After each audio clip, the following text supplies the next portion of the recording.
అక్కడికి వెళ్ళిన తర్వాత విచిత్రం, సూర్యుడి దగ్గరికి వెళ్ళాక వేడికి మాడిపోడా. పురాణాల్లో ఒక మాట చెబుతారమ్మ, సద్భావముల ఆస్తులైన ఎడ పర్వతమైనను పదవంటదే. అగస్త్య మహర్షి గురించి రాస్తూ సాగర ఘోష కావ్యంలో రాశాను నేను. సద్భావముల ఆస్తులైన ఎడ పర్వతమైనను పదవంటదే. ఆకాశవంత ఎత్తు ఎదిగినటువంటి వింధ్య పర్వతం అగస్త్యుడు కనపడగానే పాదాల మీద వాలిపోయింది, కిందికి దిగిపోయి. ఏమిటి అగస్త్యుడు గొప్ప మహాత్యాగి లోపాముద్రాపతి, మహానుభావుడు, మహాతపస్వి, మహాశివభక్తుడు, మహాత్యాగమూర్తి. ఎప్పుడూ జీవితంలో సమాజం సుఖంగా ఉండాలి అనుకున్నాడు తప్ప ఆయన సుఖపడాలి అనుకోలేదమ్మా, ఆయన సుఖపడాలి అనుకోవాలా. అటువంటి త్యాగమూర్తి అగస్త్య మహర్షి. ఆ అగస్త్య మహర్షిని చూసి వింధ్య పర్వతం తల వంచింది. ఇక్కడ హనుమంతులను చూసి సూర్యుడు చల్లబడ్డాడు. అది బాలాంజనేయ స్వామి, అది బాలాంజనేయ స్వామి. ఎంత చెబుతాం హనుమంతుడి గురించి, ఆయన తోక వెంట్రుకంత లేవి. ఇక్కడ ఏం చెబుతామండి మహానుభావుడి గురించి. సూర్యుడు చల్లబడ్డాట. ఎందుకని? తనకు కాబోయే శిష్యుడు అడ్మిషన్ వస్తుంది, మా స్కూల్లో చేరతాడని కాదు. ఇక్కడ ఆయన వ్యాపారం కాదు. అక్కడ సూర్య పబ్లిక్ స్కూల్ ఆయన పెట్ల. జగదుపకారి ప్లవగ చంద్రుడటన్సు. అది కారణం. ఇతను ఎందుకు పుట్టాడో నాకు తెలుసు. లోకానికి మహోపకారం చేస్తాడు. బాల్యం కాబట్టి అజ్ఞానంతో ఇంత దూరం ఎగురుతూ వచ్చాడు. ఇతన్ని ఇప్పుడు కాల్చేస్తే రేపు కథల్లాగా. ఇది దేవతల కరుణ, ఇది దేవతల కరుణ. భక్తి ఉన్నవాడు, సత్యం ఉన్నవాడు, ధర్మం ఉన్నవాడు మండుటెండలో నిలబడినా మల్లెపువ్వులా ఉంటాడమ్మా, మల్లెపువ్వులా ఉంటాడు. సమస్త దేవతలు అతనికి సహకరిస్తారు.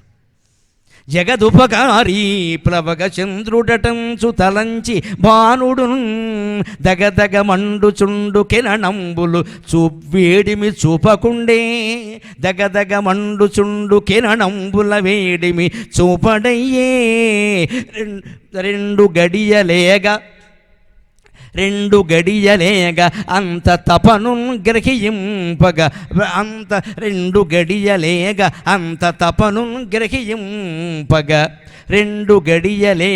అంత తపను గ్రహింపగ. నాడు పర్వమౌట గదియ వచ్చే రాహువో అచటంగలవారు అరుదంది చూడగన్. హనుమంతుడికి ఏ ప్రమాదమో జరగబోగా సూర్యమండలంలో ఒక విచిత్రం జరిగింది. ఈయన పుట్టుకే అపూర్వం. రేపు రామాయణంలో ప్రధాన పాత్ర కాబోతున్నాడు. రామాయణ మహామాలారత్నం. అటువంటి వాడిని ఇప్పుడు బాల్యంలో ఏదో దుస్సాహసం చేశాడు కదా అని కాల్చేస్తే ఎలాగండి అని సూర్యుడు అనుకున్నట్ట. జగదుపకారి ఈ ప్లవగ చంద్రుడటంచు. ప్లవగం అంటే కోత. ఎందుకని? ప్లవేన గచ్చతి ఇది ప్లవగ. దూకుతూ వెడుతుంది. కోత ఎప్పుడు తిన్నగా వెళ్ళదు. అందుకే చిన్నపిల్లలు ఊరికే దూకొచ్చుంటే వీడికి తోక ఒకటే తక్కువ అంటారు. ప్లవగా గమనించండి. మన సంవత్సరాల్లో ప్లవంగ నామ సంవత్సరం ఒకటి ఉంది. మన సంవత్సరాలు 60 కదా. వాటిని 3 విభాగాలు చేశారు పురాణాల్లో. చాలామందికి తెలుసో తెలియదో చెబుతాను, అందరూ బాగుంటారు. 3 20 60 320s. 2020 మ్యాచ్ ఇది ఉగాదంటే. 320s. మొదటి 20ని బ్రాహ్మీ వింశతి అంటారు. రెండవ 20ని వైష్ణవి వింశతి అంటారు. మూడవ 20ని రౌద్రీ వింశతి అంటారు. ఒకటి బ్రహ్మకు సంబంధించిన 20 సంవత్సరాలు, రెండోది విష్ణువు సంబంధించిన 20 సంవత్సరాలు, మూడోది శివుడికి రుద్రుడికి సంబంధించిన 20 సంవత్సరాలు. సరిగ్గా వాటి పేర్లు గమనిస్తే అసలు తత్వం తెలుస్తుంది. ఇంతవరకు పురాణాల్లో చెప్పారు, కానీ వీటి పేర్లు గమనించాక మా అమ్మ దైవాల నాకు అపూర్వమైన ఆలోచన వచ్చింది. అయ్య బాబు, హిందూ పురాణాలకి నమస్కారం రా, 60 ఏళ్లకి నమస్కారం రా, ఉగాది పండుగకి నమస్కారం రా, జీవిత సందేశం అంతా ఇందులోనే ఉందిరా అనుకున్నాను నేను. మొదటి సంవత్సరం ప్రభవ, 20వ సంవత్సరం వ్యయ. అంటే ఏంటి అర్థం? ప్రభవ అంటే పుట్టడం, వ్యయ అంటే పోవడం. పుట్టినవాడు అలా పోతాడు, గుర్తుపెట్టుకో. 20 yearsలో ఈ విషయం గమనించాలి. తర్వాత 21వ సంవత్సరం సర్వజిత్, 40వ సంవత్సరం పరాభవ. సర్వజిత్ అంటే అందరినీ జయించడం, పరాభవం అంటే అవమానం. ఎంతమందిని జయించాలన్నా ఎవరి చేతిలోనో ఓడిపోతావు, గుర్తుపెట్టుకో. గర్వం తెచ్చుకోక. అది రెండో సందేశం. పుట్టినవాడల్లా పోతాడు, అది మొదట 20 సంవత్సరాలు అందిస్తున్న సందేశం.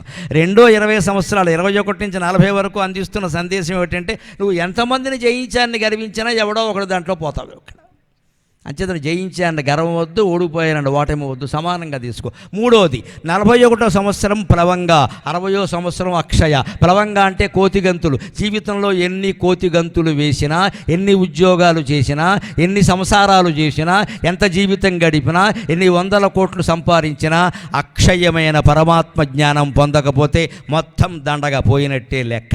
అంతే, కోతిగంతులు మానే. ఇది ఉగాది సారాంశం. ఉగాది నాడు నేను ఎక్కడికి రాలేకపోయాను కాబట్టి సారాంశం చెప్పేసాను, వదిలిపోయింది. 3:20 ప్రభవ వ్యయ. పుట్టిన ప్రతివాడు పోతాడు, మనం కూడా పోతాం. పోయేలోగా ఏం చేయాలో అది చేయాలి. పోకుండా ఉంటే ఏం కుదిరేది కాదమ్మా, అందరూ పోతారు. ఇక్కడ పోకుండా ఉంటే అనేది కుదరదు అసలు. బ్రహ్మదేవుడు కూడా పోతాడు, నువ్వెంత ఇక్కడ. పోవడానికి సిద్ధంగా ఉండడమే, పోకుండా ఏం చేయడం వేడి, ఎందుకు చేయాలి అసలు? మృత్యువుకి సిద్ధంగా ఉంటే ఏ భయం ఉండదండి అసలు. సిద్ధంగా లేకపోవడం వల్ల అన్ని భయాలు. అలాగే సర్వజిత్ పరాభవ. ఎంతమందిని జయించినా నువ్వు గర్వించే అవకాశం లేదు ఇక్కడ. పరిస్థితులు కలిసి వచ్చే జయించావు. ఇక్కడ ఓడిపోవచ్చు, అవకాశాలు ఉన్నాయి. రావణాసురుడు ఓడిపోలేదా? హిరణ్యకశిపుడు ఓడిపోలేదా? ఎవరికంటే నువ్వు గొప్పవాడివి ఇక్కడ.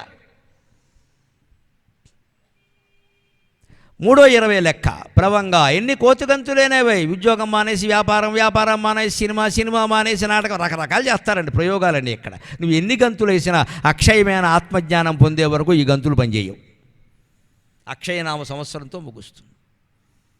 ఇది ప్లవంగం. అందుకని ఈ ప్లవగ చంద్రుడు ఈవేళ కోతిగంతులు వేస్తూ కనపడుతున్నాడు. కానీ చంద్రుడు అంటే శ్రేష్ఠుడు కదా. ఈ వానర వంశంలో పుట్టినటువంటి ఈ శ్రేష్ఠుడు జగదుపకారియంచు ఈ ప్లవగ చంద్రుడటంచు తలంచి భానుడు రేపు మహోపకారం చేస్తాడు. ఈయన ఇతన్ని ఎలా వదిలేస్తే అలాగా అని ఆ సూర్యుడు ఏమనుకున్నట్ట చల్లబడిపోయేట్టు వెంటనే తగ్గించేసేట బాగా. దగదగ మండుచుండు కిరణం బుల వేడిమి చూపడయ్యే. భగభగ మండేటువంటి కిరణాల వేడిమి చూపట్లేదుట. ఇంతట్లో చిత్రం జరిగిందిట. ఆయన వేడిమి చూపట్లేదు, బాగానే ఉంది, పండుని మింగేయచ్చు కదా, కుదరదు. అప్పుడు ఏం జరిగిందంటే 2 గడియలేగా కొద్ది కాలం గడిచింది. గడియ అంటే 24 నిమిషాలు, 2 గడియలంటే 48 నిమిషాలు. అదే ముహూర్తం. ముహూర్తకాలం అంటే 2 గడియలు. 2 గడియలు అయ్యేసరికి నాడు పర్వమౌట గతిజ వచ్చే రాఘువు అచటంగను వారు అరుగంది చూడగన్. ఆవేళ సూర్యగ్రహణ సమయం. అందుకని రాఘు వచ్చేట పావు రూపంలో సూర్యుడిని మింగేద్దామని. ఈయనకి భయం అయ్యాలి కదండి. నేను వీడిని మింగేద్దామని చూస్తుంటే వీడిని మింగేవాడు ఒకడు వచ్చాడు ఇక్కడికి, వీడు నన్ను కూడా మింగేస్తాడేమో అనే భయం రావాలి కదా. రాలేదండి. పైగా ఏమైనా ఆ గిరకరాట్టుబట్టు మగనీయుని రాఘు వచ్చేట. రాఘు వచ్చి హనుమంతుడిని చూసేట. హనుమంతుడు ఏం చేస్తున్నాడు, ఏదో చిన్నపిల్లాడు అద్దం పట్టుకున్నట్టే సూర్యుడి దగ్గరికి వెళ్ళి పండిలా పట్టేసుకుని బాగుంది ఎర్రగా ఉన్నావుదా అంటున్నట్టు. వీళ్ళు బంగారంగా మూతి కాలిపోయింది ఆయనకి. అందుకే హనుమంతుడి మూతి ఎర్రగా ఉంటుంది. అన్ని కోతుల మూతులు ఎర్రగా ఉండవు, పండు కోతుల మూతులే ఎర్రగా ఉంటాయి. హనుమంతుడు పండుకోతి జాతికి చెందినవాడు. ఆయన మూతి ఎర్రగా ఉందంటే సూర్యబింబం అంటుకోవడం వల్ల అందింది అన్నారు పురాణాల్లో. అందుకని ఇలా అంటుకుంటూ ఉంటే ఆ రాఘువు చూశాడు కదా. ఆయన అనుకున్నాడు, వీడెవడు, ఎక్కడి నుంచి వచ్చాడు, నేను పట్టుకోవాల్సిన సూర్యుడిని ఈయన పట్టుకుంటాడు ఏమిటి. ఆ గ్రహరాట్టుబట్టి గ్రహరట్టుబట్టిన మహామహుని ఈతని చూచి రాఘువు అత్యాగ్రహ వృత్తితో కహకహార్భటి చేయుచుడాయ. అత్యాగ్రహ వృత్తితో కహకహార్భటి చేయుచుడాయ. అంత సూర్యగ్రహణంబు మాని ఔరా ఇది నల్లని పండు వచ్చెనంచు. అది బాలాంజనేయ స్వామి. ఎక్కడా భయం లేదు. దుడుకు అంటే సరిపోదు, దుందుడుకు అనాలి. దుడుకు దుందుడుకు అంటారు బాల వ్యాకరణంలో. మామూలు దుడుకు కాదు, ఇక్కడ వదిలేయాలి కదా, వదిలేయలేదట. ఔరా సూర్యగ్రహణంబు మాని ఔరా ఇది నల్లని పండు వచ్చెనంచు. అత్యుగ్రలయోగ్ర విగ్రహత ఆతని మృంగగబోవ అతడు ఒక్కటన అతని మృంగబోవుడున్. ఎవరు ఈ గ్రహరాజు అయిన సూర్యుడిని పట్టుకుంటున్నాడు, ఇదేమిటిది, నేను మింగవలసిన సూర్యుడిని ఎవడో కోతిగాడు వచ్చి మింగుతున్నాడు ఏమిటి అని రాఘువుకు ఆశ్చర్యమై వీడి సంగతి చూద్దామని దగ్గరికి వస్తుంటే హనుమంతుడు భయపడకపోగా ఈ ఎర్రపండు దగ్గరికి వచ్చేసరికి తెల్లగా మారిపోయింది. రంగు మారిపోయిన పండు బాగుండదు, ఇదేదో నల్లని పండు దొరికింది ఆషాఢ మాసంలో నేరేడు పండు రాఘువును పట్టుకున్నట్టు. అది ఆంజనేయ స్వామి. సాహసం అంటే అది ఎర్రపండు, ఎందుకంటే దగ్గరికి వెడితే ఎర్రగా ఉండదుగా, బాలసూర్య కిరణాలు దూరం నుంచి కనిపిస్తాయి, దగ్గరికి వెడితే మామూలే. ఎందుకంటే దగ్గరికి వచ్చావు, రంగు మారిపోయింది పళ్ళు తినద్దని చెబుతుంది మా అమ్మ. ఎందుకు వచ్చింది? కుళ్ళిపోయింది లెక్క. అందుకని ఇది నల్లని పండు వచ్చింది. రాఘు నల్లగా ఉంటాడు కదా, నల్లగా ఉందని నేరేడు పండులో బ్రహ్మాండంగా ఉందని చెప్పి దీని మీద పడ్డట. వాడికి వంటెత్తిపోయింది. అయ్యి బాబు వీడెవడో నన్ను పట్టుకుంటున్నాడు అని హనుమంతుడు పట్టు విడిపించుకుని దేవేంద్రుడి దగ్గరికి వెళ్ళాడు. దేవేంద్రుడి దగ్గరికి వెళ్ళాడు. కథ ఎంత ఆసక్తికరంగా ఉంటుందో చూడండి. అయ్యా బాబు ఈయన ఎవడో వచ్చాడయ్యా భూమండలం నుంచి, కిష్కింధకాండ నగరం నుంచి వచ్చాట, అంజనాదేవి కుమారుడు. నాకు వివరాలు కూడా తెలియవు నాయన. ఆ కంప్యూటర్లో ఎంత కొట్టినా వివరాలు రావట్లేదు, ఆర్టిఫిషియల్ ఇంటెలిజెన్స్ కూడా పనిచేయట్లేదయ్యా దీని ముందు, నువ్వు చూడవయ్యా కాస్త దేవేంద్రుడికి చెప్పాడు. దిక్పాలకులు పెద్దవాడివి కదా, నువ్వు ఉన్నావు కదా, సూర్యుడిని పట్టుకునేవాడు వచ్చాడయ్యా. నేను ప్రకృతి సిద్ధమైన నియమం ప్రకారం సూర్యగ్రహణం ఏర్పాటు చేద్దామని ఛాయాగ్రహంగా సూర్యుడికి అడ్డుగా పెడుతుంటే ఆయన ఎవడో నాకడ్డు వచ్చాడయ్యా, నన్ను పట్టుకుని మింగేస్తుంటే బలవంతంగా తప్పించుకుని వచ్చాను నేను అని అంటే ఇంద్రుడు అదేమిటి ఎవరి ప్రకృతికి నష్టం చేసేది? ఇది ఇక్కడ పర్యావరణ సమస్య అండి. నేను మొదట చెప్పాను, పురాణ కథ వెనకాల ఉండే కథ ఇప్పుడు తెలుసుకోరు. ఇది పర్యావరణ సమస్య. ఎవరు ప్రకృతి స్థితికి ఆటంకం కలిగించేలా ప్రవర్తించకూడదు, హనుమంతుడైనా సరే. అదే జరిగింది ఇక్కడ. దుస్సాహసంగానే ఏది కానీ అది జరిగింది. ఏదో సూర్యుని పట్టుకోవడం ఏంటి, అడ్డం వస్తే రాఘువును పట్టుకోవడం. ఇక్కడ ఇంకో చిత్రం ఉంది. ఈయన చెప్పగానే వాడెవడో నేను చూస్తా పద ఆయన ఐరావతం మీద ఇంద్రుడు వచ్చాట. ఐరావతాన్ని ఎక్కి ఇంద్రుడు రాగానే హనుమంతుడు చూసి అనుకున్నట్ట, ఎర్రపండు జారిపోయింది, నల్లపండు జారిపోయింది, ఇదేదో తెల్లపండు బాగుందని ఐరావతాన్ని పట్టుకున్నట్ట. ఏదైతే పండు కావాలి కానీ మనకి, పండు రుచి మించినది ఈ పండు హరింతునని తీవ్రపడి కడు పసిపాపండు అతడెరుగక కడు పసిపాపండని కడు పసిపాపండని ఎరుగక ఈతడు చండాంసుని విడిచి అమర గజముపై గురికెన్. ఇదేదో తెల్లగా ఉందిరా పాండు రుచితో, ఇది చాలా బాగుందిరా, వెన్నెల పండులా ఉంది శుభ్రంగా వెన్నముద్దలాగా, దీన్ని మింగేద్దామని చెప్పి ఇది బాగుంది, నా స్థాయికి ఇది సరిపోతుంది, రాఘు తప్పించుకున్నాడు, నల్లపండు దొరకలా, సూర్యుడేమో రంగు మారిపోయాడు, ఎర్రపండు దొరకలా, ఇదేదో తెల్లపండు బాగుందని అమర గజముపై గురికెన్, ఐరావతం మీద గురికెట్ట. మొత్తం మీద హనుమంతుడు పండు దొరికే వరకు కదలలేదు. కార్యదక్షత అంటే అర్థం అది. పని అయ్యే వరకు పని చెయ్యాలి. అందుకే మనకి వెళ్ళేటప్పుడు పిల్లలు బయటికి ఎడుతుంటే తల్లి ఏం చెబుతుందండి, క్షేమంగా వెళ్ళి లాభంగా రా ఉంటుంది. వెళ్ళేటప్పుడు క్షేమం ప్రధానం, వచ్చేటప్పుడు లాభం ప్రధానం. లాభం అంటే డబ్బులు ప్రాఫిట్ కాదు, పని చేసుకుని రావడం. ఎందుకు వెళ్ళినట్టు చేతులు ఊపుకుని రావడానికి ఏంటి? వెళ్ళేటప్పుడు క్షేమం, ఎందుకంటే క్షేమం మీద దృష్టి పెట్టాలి, లాభం మీద దృష్టి పెడితే యాక్సిడెంట్ అవుతుంది. వచ్చేటప్పుడు క్షేమంగా వస్తే సరిపోదు, లాభం కూడా ఉండాలంటే పని అయ్యాక రావాలి. ఎవరింటికో వెళ్ళి ఏదో కబురు చెప్పమన్నాం, వాళ్ళు లేకపోతే పక్కింట్లో అడగాలి, ఏమండి వీళ్ళు లేరా, ఎప్పుడు వస్తారని అడగాలి. లేరు తాళం వేసింది వచ్చేసి అనకూడదు, పనికి మళ్ళీ వాడు అంటాడు వాడిని. పని అయ్యే వరకు ఉండాలి. అందుకని ఎర్రపండు దొరక్కపోతే నల్లపండు పట్టుకున్నాడు, నల్లపండు దొరక్కపోతే తెల్లపండు పట్టుకున్నాడు, ఐరావతాన్ని పట్టుకున్నాడు, మొత్తం మీద వదలలేదు. అంత పట్టుకునేసరికి ఇంద్రుడు కనిపించి అయిపో వీడి ఇక్కడి నుంచి దొరికాడయ్యా, మనకి ఐరావతాన్ని కూడా పట్టుకున్నాడు అని మొత్తం మీద పట్టు విడిపించుకొని మరి అందరికీ ఎవరండి, సురజ్యేష్ఠ పితామహగా బ్రహ్మదేవుడి దగ్గరికి వెళ్ళారు. ఆ బ్రహ్మదేవుడి దగ్గరికి వెళ్ళి ఆయన ఎవడో భూలోకం నుంచి వచ్చాడయ్యా, బాలాంజనేయుట్ట మా ప్రాణాలు తింటున్నాడు, ఇప్పటికి సూర్యుడిని పట్టుకున్నాడు, అక్కడి నుంచి ఆపడానికి వెడితే రాఘువును పట్టుకున్నాడు, అది చూడడానికి వెడితే మా ఐరావతాన్ని పట్టుకున్నాడు, నన్ను కూడా పట్టుకుంటాడేమో నీ దగ్గరికి వచ్చాను ఆయన అని బ్రహ్మదేవుడితో అంటే, అసలు ఆయన జోలికి మీరెందుకు వెళ్ళారు అన్నాడు ఆయన బ్రహ్మదేవుడు. ఆయన ఎవరో మీకు తెలియదురా, ఆయన జోలికి మీరెందుకు వెళ్ళారు? ఆయన శివాంశ సంభూతుడు, వాయువు తేజస్సుతో పుట్టినవాడు, సామాన్యుడు కాదు నాయన, మీరు అటువంటి వాడు జోలికి వెళ్ళకండి, నేను చూస్తాను ఆ సంగతి అని అక్కడి నుంచి ఆయన వచ్చేలోగా వచ్చాడు. వస్తూ ఇంద్రుడు కూడా వచ్చి, ఇంద్రుడు చూశాడు కదా ముందు, ఇంద్రుడు ఇక్కడ చూడగానే ఆయన చూసి ఇంద్రుడు ఇంకా బ్రహ్మదేవుడికి దగ్గరికి వెళ్లకుండానే రాకుండానే ఐరావతాన్ని పట్టుకోగానే ఒక పని జరిగిందండి. కథ మధ్యలో ఐరావతం మీద పట్టుకోగానే ఇంద్రుడు మరి ఊరికే వెళ్ళిపోడు కదా, తన శక్తి చూపించాలి కదా, వజ్రాయుధం విసిరాడు. వజ్రాయుధానికి హనుమంతుని యొక్క ఒక దవడ చెక్కుకుపోయింది.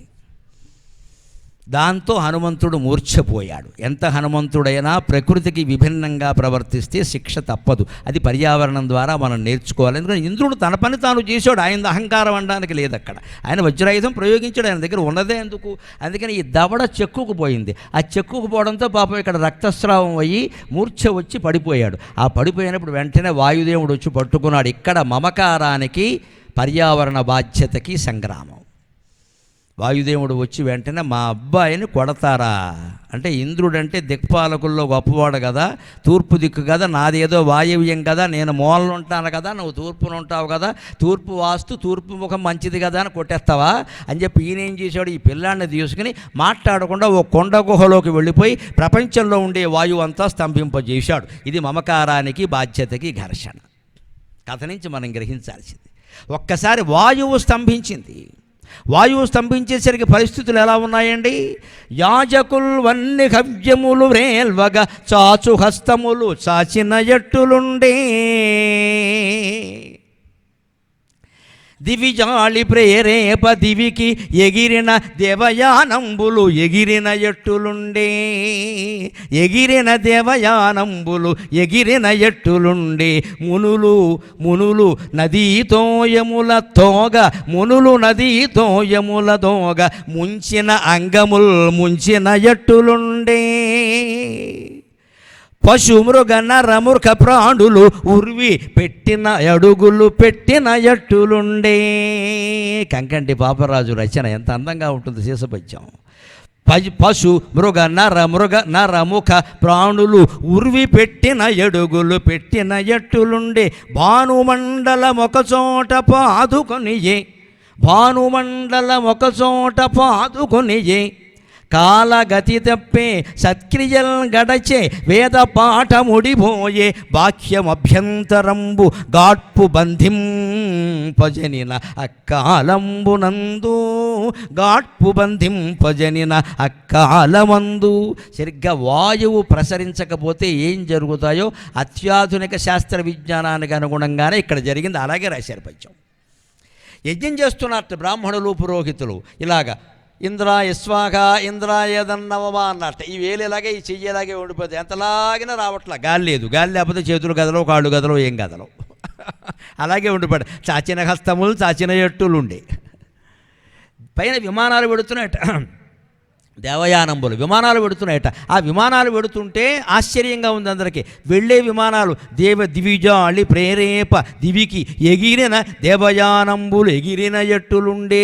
ఎగురుతున్న విమానం గాలి లేకపోతే ఎగురుతుందా? అసలు గాలిలో ఎగరడం కోసమే కదా రైట్ బ్రదర్స్ విమానం కనిపెట్టింది. రైట్ బ్రదర్స్ కనిపెట్టకపోతే రాంగ్ బ్రదర్స్ కనిపెట్టేవారు.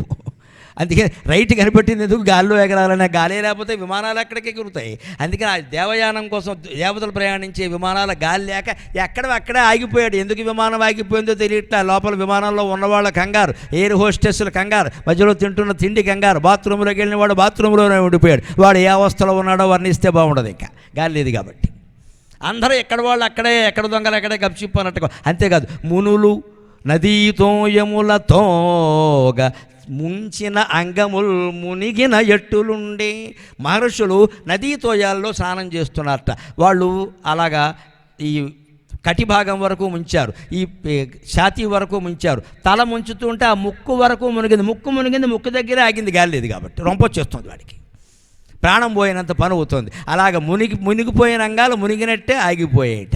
సకల ప్రాణులు, పశువులు సహా, గ్రామాల్లో ఉండే పశువులు, అడవుల్లో ఉండే మృగాలు, సమస్త మానవులు కూడా ఏ నేల మీద ఏ అడుగు ఎలా పెట్టారో అలాగే ఇప్పుడు నేను మాట్లాడుతూ ఈ వేలు ఇలా పెడితే అలాగే మళ్ళీ ఇది వెనక్కి రావట్లే, ఇంకా అలా ఉండిపోయింది. అంతేకాదు భానుమండలం ఒక్కచో పాదుకొని వాయువు లేకపోవడం. సూర్యమండలం అంటే ఏమిటంటే హీలియం వాయువుల సమ్మేళనమే కదండి మొత్తం అంతా. అందుకని సూర్యమండలం చేత ఒక్కచో చోట అలా నిలబడిపోయింది అంతే. ఏమీ స్తబ్దమైపోయినట్టుగా కాంతిమంతం కాకుండా వాయువు లేకపోతే అది ఉండదు. అలా అయిందిట. అన్ని రకాల కాలగతి తప్పింది. సత్క్రియలన్నీ ఆగిపోయాయి. వేద పాఠాలు చెప్పేవాళ్ళందరూ నోట్లోంచి మాట రావట్లా, ఆగిపోయింది. విషేతోర్జయత్ తనడంతా ఆగిపోయింది. కానీ తర్వాత రావట్లేదు. ఇంకా ఇదేమిటన్నాడు గురువు గారు చెప్పట్లేదు, శిష్యుడికి అడగడానికి ఓపిక లేదు, వాడికి నోట మాట రావట్లా. వేద పాఠాలన్నీ ఆగిపోయి మొత్తం మీద బాహ్యం అభ్యంతరం, బయట గాలి లోపల గాలి కూడా వాయుదేవుడు ఆపేశాడు. అప్పుడు గత్యంతరం లేక ఇంద్రుడు బ్రహ్మదేవుడి దగ్గరికి వెళ్ళాడు. అప్పుడు తన పని తాను చేశాడు ముందు. అప్పుడు బ్రహ్మదేవుడు వచ్చాడు, మీరు అనవసరంగా ఆయన్ని ఇబ్బంది పెట్టకండి, ఎవరైనా ప్రపంచంలో పొగడ్తకి లొంగనవాడు లేడయ్యా. అంచేత వాయుదేవుణ్ణి మనం పొగిడి పని చేయించుకోవాలి, కానీ మొండి పట్టుదలకపోతే వాళ్ళ అబ్బాయి వాడు కలిసి కనిపించకుండా మొత్తం ఏ గాజా ఆస్ట్రియా యుద్ధం దగ్గరకు వెళ్ళిపోతారు, లేనిపోని గొడవలు వస్తాయి. ఇప్పుడు ఎందుకు వచ్చింది? సమస్యను సామరస్యంగా పరిష్కరించుకోవాలి. చిలకడం అంటే ఇదే, కెలకద్దు అనవసరంగా అని బ్రహ్మదేవుడు వచ్చి ఏం చేశాడు అంటే ఆయన సహా వాయువుని స్తోత్రం చేశాడు. వాయుర్వా అపామాయతనం వేద యోపామాయతనం వేద వాయుర్వా అపామాయతనం ఆయతనవాన్ భవతి యో వాయోరాయతనం వేద ఆయతనవాన్ భవతి ఆపో వై వాయోరాయతనం ఆయతనవాన్ భవతి నమో బ్రహ్మణే నమస్తే వాయో త్వమేవ ప్రత్యక్షం బ్రహ్మాసి త్వామేవ ప్రత్యక్షం బ్రహ్మ వదిష్యామి సత్యం వదిష్యామి ఋతం వదిష్యామి తన్మామవతు తద్వక్తారమవతు అవతు మాం అవతు వక్తారం. ఓం శాంతి శాంతి శాంతి అని వాయుదేవుడిని స్తుతిస్తూ మంత్రాలు చదివారు. అప్పటికి వాయుదేవుడు శాంతించాడు.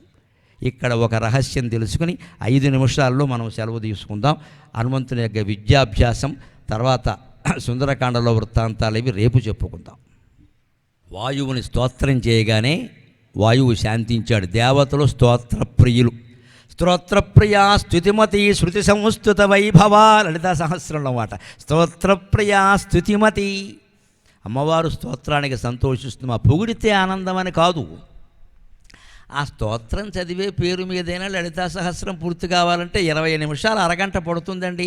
ఆ అరగంట అయినా మనం ఒక చోట కూర్చుంటాం కదా, లేకపోతే కూర్చుంటామా ఫోన్కి వెలుగుతూ ఉంటాం ఇక్కడ. అందుకే విష్ణు సహస్రం లలితా సహస్రం చదివేటప్పుడు పూజలు చేసేటప్పుడు దయచేసి ఫోన్ సైలెంట్ కాదమ్మా, వైలెంట్, పూర్తిగా కట్టేయాలి. ఫోన్ వస్తే చెప్పే అనకూడదు. ఇక్కడ ఫోన్ రావద్దమ్మా, మనకు అమ్మవారు రావాలి. ఇక్కడ ఏదో ఫోన్ ఎప్పుడూ వస్తూనే ఉంటుంది. ఎందుకు ఆ ఫోన్ అవతల బారేయాలి? అంత నిష్టగా చేస్తే భగవంతుడు కనిపిస్తాడు ఖచ్చితంగా. కనిపించకపోయినా మనల్ని కాపాడుతాడు. కాపాడితే చాలుగా, కనిపించడం ఎందుకు? మనకు అంత అదృష్టం ఉందా? అందుకని ఇక్కడ ఆ నిష్ట కావాలి. అందుకని వాయువును స్తోత్రం చేశారు. వాయువు లొంగాడు. కానీ మా అబ్బాయి సంగతి ఏమిటి? దవడ ఆపరేషన్ ఎక్కడా? ప్లాస్టిక్ సర్జరీ అన్నాడు. మరి అదే కదా గొడవ. వెంటనే బ్రహ్మదేవుడు తన చేత్తో ఇలా రాశాట ఆ దవడ మీద. ఆ చెయ్యి ఎటువంటిదో ఆయన చెబుతాడు, కవి కదా. సరస్వతీదేవి బొగ్గ పుణికేటువంటి చెయ్యట, అంత సరసాలాడి చెయ్యట. బ్రహ్మదేవుడు సరస్వతీదేవి బొగ్గలు కపోలాలు పుణికి కోపం వచ్చిందా అని భార్య బొగ్గలు పుణికే చేతితో హనుమంతుడి యొక్క బొగ్గ ఇలా రాశాట. వెంటనే హనుమంతుడికి మరొక దవడ వచ్చిందట. అందుకని హనుమాన్, హను అంటే దవడ తెలుగు సంస్కృతంలో. హనుహు హను హనవక ఒకారాంత శబ్దం అది. హనుహు అంటే ఒక దవడ, హను అంటే 2 దవడలు. ఎలాగూ ఒక దవడ పునర్వికాసం పొందింది కదా అని వాయుదేవుడు అన్నాడు. ఇటు కూడా చూపించాడు. ఓ చెంప మీద కొడితే ఇంకో చెంప చూపించమన్న సిద్ధాంతం ప్రకారం ఇటు కూడా చూపిస్తే ఆ దవడ మీద కూడా ఓ చెయ్యి వేశాడు. అది కూడా ఇదివరకు కంటే వికాసం చెందింది. అందుకే హనుమంతుడిని హనుమంతుడు అంటారు, హనుమంతుడు అని కూడా అంటారు దీర్ఘంతో. హనుమంతుడు అంటే ఒక దవడ పునర్వికాసం చెందినవాడు, హనుమంతుడు అంటే 2 దవడలు వికాసం చెందినవాడు. 2 కరెక్ట్. హనుమాన్ 2 సరైనవి. అందుకని 2 దవడలు పునర్వికాసంతో వృద్ధి చెందాక అప్పుడు వాయుదేవుడు ఇంకా శాంతించడం, ఏమండి మా అబ్బాయిని అంత చేశారు, నాకు ఏదైనా చెప్పాలి, మా అబ్బాయికి ఇలాంటి ప్రమాదం మళ్ళీ రావద్దంటే ఇలాంటి పని మళ్ళీ చేయొద్దని చెప్పబోయా. అది చెప్పడండి ఏ తండ్రి కూడా, ఇలాంటి ప్రమాదం మా అబ్బాయికి మళ్ళీ రావద్దంటాడు. అందుకని బ్రహ్మదేవుడు ఏమన్నాడంటే ఇలాంటి పని మళ్ళీ చేయకుండా నువ్వు చెబితే నేను వరం ఇస్తా అంటే, సరే నేను చెబుతాను, మంచి స్కూల్లో చేర్పిస్తాను, వాడు చదవాలిగా అని సరే వరాలు ఇవ్వండి అన్నాడు. బ్రహ్మదేవుడు బ్రహ్మాస్త్రం కూడా నిన్నేం చేయలేదు అని వరం ఇచ్చాడు. సూర్యుడు తనలో 100వ వంతు తేజస్సు నీకు వస్తుందయ్యా అని వరం ఇచ్చాడు. ఈశ్వరుడు పాశుపతం కూడా నిన్నేమీ చేయలేదు అని వరం ఇచ్చాడు. అగ్నిదేవుడు అగ్ని ఎప్పుడూ నిన్ను కాల్చలేదు అని వరం ఇచ్చాడు. అందుకే లంకాదహనం అప్పుడు కూడా ఆయన తోక ఆయన్ని ఏమీ చేయలేదు, అగ్ని ఆయనకు అంటుకోలేదు. యముడు కాలదండం కూడా మృత్యుదండం కూడా నిన్నేం చేయలేదు. అందుకే హనుమంతుడు చిరంజీవి. అశ్వత్థామ బలిర్వ్యాసో హనుమాంశ్చ విభీషణ కృప పరశురామశ్చ సప్తయితే చిరజీవినక. అశ్వత్థామ ఒకడు, బలిచక్రవర్తి ఒకడు, వ్యాస మహర్షి ఒకడు, హనుమంతుడు ఒకడు, విభీషణుడు ఒకడు, భారతంలో కృపాచార్యుడు ఒకడు, పరశురాముడు ఒకడు. వీళ్ళు 7 చిరంజీవులు. 7 కూడా హిమాలయ పర్వతాల్లో ఉన్నారు అని చెబుతారు. మీరు చూస్తే నాకు ఫోన్ చేసి చెప్పండి. మీతో పాటు నేను సంతోషిస్తాను. అది అందుకే 7 చిరంజీవులు కావడానికి కారణం ఈ యముడిచ్చిన వరం. కాలదండం కూడా నిన్నేం చేయలేదు, నువ్వు ఎప్పుడు వెళ్ళాలనుకుంటే అప్పుడు వెళతావు అని భీష్ముడికి వరం ఇచ్చినట్టు ఇచ్చాడు. వరుణుడు తన పాశం కూడా నిన్నేమీ చెయ్యలేదు అన్నాడు. వాయువు వరాలు ఇవ్వక్కల, ఇంతమంది వరాలు ఇవ్వడానికి ఆయనే కారణం కదా, జన్మనిచ్చినవాడు. అందుకని నా బలవంతా నీదేనయ్యా అన్నాడు. అన్ని వరాలు పొందాడు. ఇక్కడ ఒక పరమ రహస్యానికి 2 ప్రశ్నలకి సమాధానం చెప్పుకుని మనం 2 నిమిషాల్లో సెలవు తీసుకుందాం.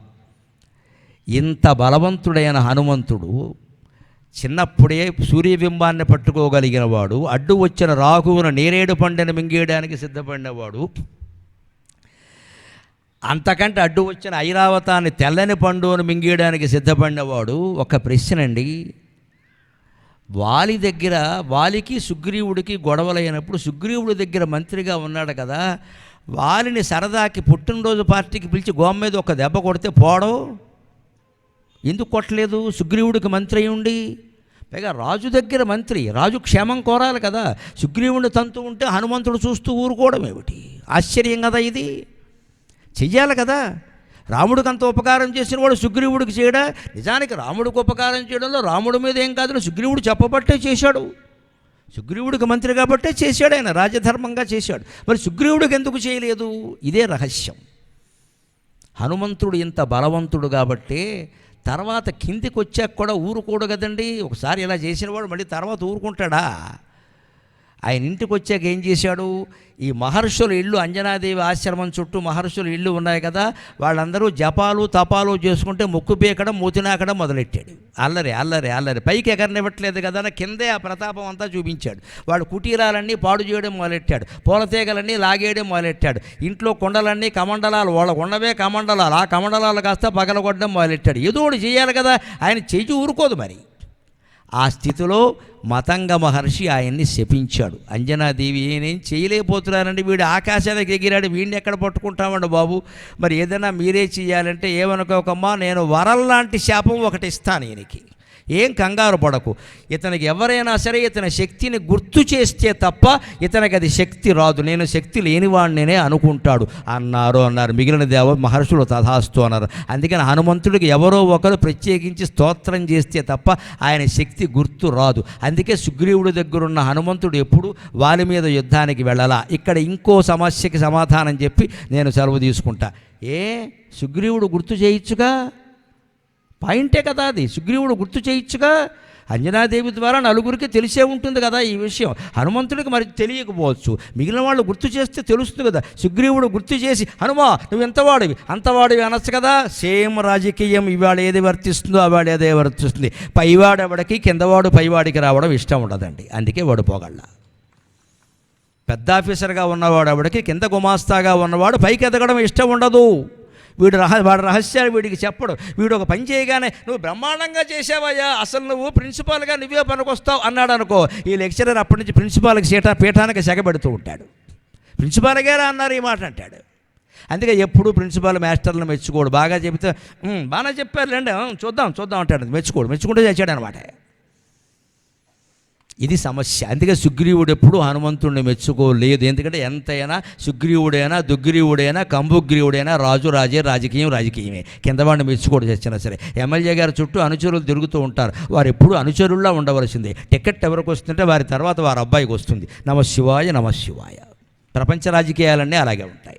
ఈ అనుచరులు ఎందుకు పనికొస్తారంటే టీలకి కాఫీలకి డబ్బులు ఖర్చు పెట్టడానికి, విమానాలకి టికెట్లు కొనడానికి, వీళ్ళ భార్యల చేతి తిట్టుబడ్డానికి పనికొస్తారు. ఎప్పటికీ పార్టీలో వీళ్ళకి టికెట్లు రావు, వాళ్ళ అబ్బాయికే వస్తుంది, తర్వాత వాళ్ళ మనవడికే వస్తుంది. మనం ఈ దరిద్రాన్ని అనుభవించి తీరాల్సిందే, వేరే మాట్లేదు. ఇక్కడ ప్రజల్లో సంపూర్ణమైన ఆధ్యాత్మిక చైతన్యం వచ్చే వరకు, ప్రజాస్వామిక చైతన్యం వచ్చే వరకు ఈ రాజకీయాలు ఇలాగే ఉంటాయి. దానికి సుగ్రీవుడు రాజకీయమే ఉదాహరణ. వాడి జీవితంలో వాడు ఎప్పుడూ హనుమంతుడిని పొగడలేదు, రాముడేనా పొగిడాడు. కానీ రాముడు హాయిగా ఆయన శక్తిని ఆయన గుర్తు చేసి పని చేయించుకుని. ఎందుకంటే రాముడికి రాక్షస రాజకీయం తెలియదు, రామరాజ్యమే తెలుసు. సుగ్రీవుడికి పెంట రాజకీయం కొంత తెలుసు అన్నగారి కారణంగా. ఎప్పుడూ పొగళ్ళ.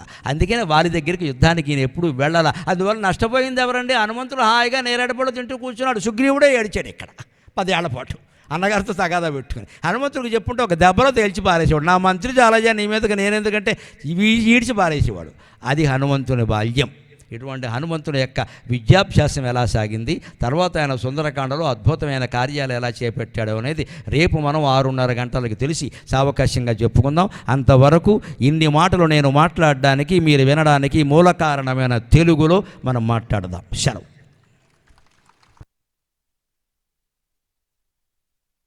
జై శ్రీరామ్, జై శ్రీరామ్, జై శ్రీరామ్.